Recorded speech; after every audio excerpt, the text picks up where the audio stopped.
After emancipation, educating the Negro was a primary goal. Blacks were eager to read and write because they knew that was the true road to freedom. During Reconstruction, developing colleges was needed as much as building local schools for children. Primary schools were small and rudimentary, often built by men in the community on somebody's land. Booker T. Washington, president of Tuskegee Institute, recognized the need to upgrade education for youth in preparation for college academics. In 1912, Washington persuaded Julius Rosenwald to help to redirect funds from building colleges to constructing elementary schools throughout the South. Rosenwald agreed on the stipulation that each community had to raise funds to match his gift. In 1913, the first Rosenwald School was dedicated in Alabama. Schools, as well as training centers and housing for teachers, were added to the plan. Schools were built in 15 states: Alabama, Arkansas, Florida, Georgia, Kentucky, Louisiana, Maryland, Mississippi, North Carolina, Oklahoma, South Carolina, Tennessee, Texas, Virginia, and Missouri.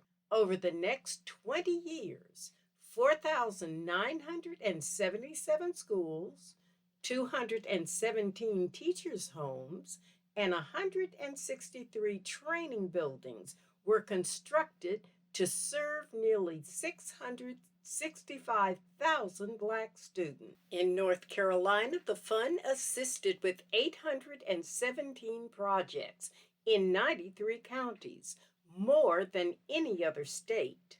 I have confirmed schools in 60 counties.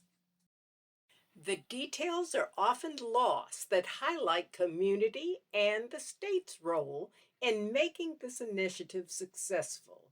The feet on the ground in North Carolina were those of Nathan Carter Newbold, a white gentleman who was director of the North Carolina Division of Negro Education.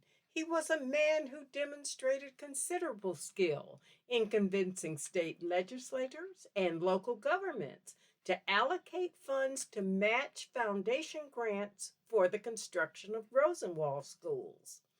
Newbold's enthusiasm for Rosenwald schools predated formal creation of the Rosenwald Fund in 1917. In 1915, Newbold arranged with Julius Rosenwald the construction of one of the first schoolhouses outside of the Tuskegee area.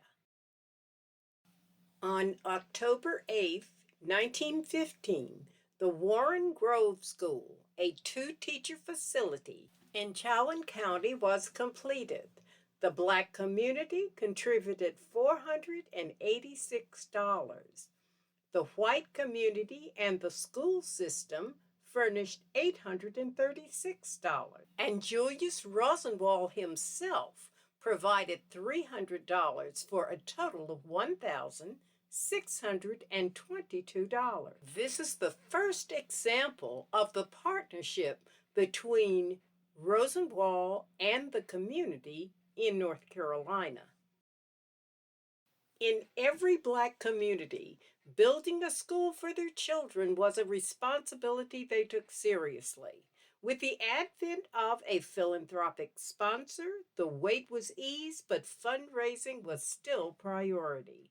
This announcement of the financial educational rally for White Store Colored School in 1928 reported that many prominent visitors were expected. Dr. George Davis, agent for Rosenwald School Building Fund, would be the speaker. Another example of the partnership was Apex Elementary School that cost $11,200. The Rosenwald Fund contributed $2,000 and the state paid $7,700. The black community collected nickels and dimes during the Depression to raise $1,500 to open the school in 1932. In Anson County, the old Salem School is what many Negro schools looked like. When upgraded to a Rosenwald school, children had a respectable facility in which to learn and feel worthy of. There is an effort to restore and reuse Rosenwald schools because they stand as symbols of community pride, history, and demand a place in today's vibrant history in the making. Many have been preserved through fundraising and restored as community centers and museums. There has been a robust effort to list them on the National Register of Historic Places. Now, a listing of identified counties and the number of Rosenwald schools. Then, take a look at a few.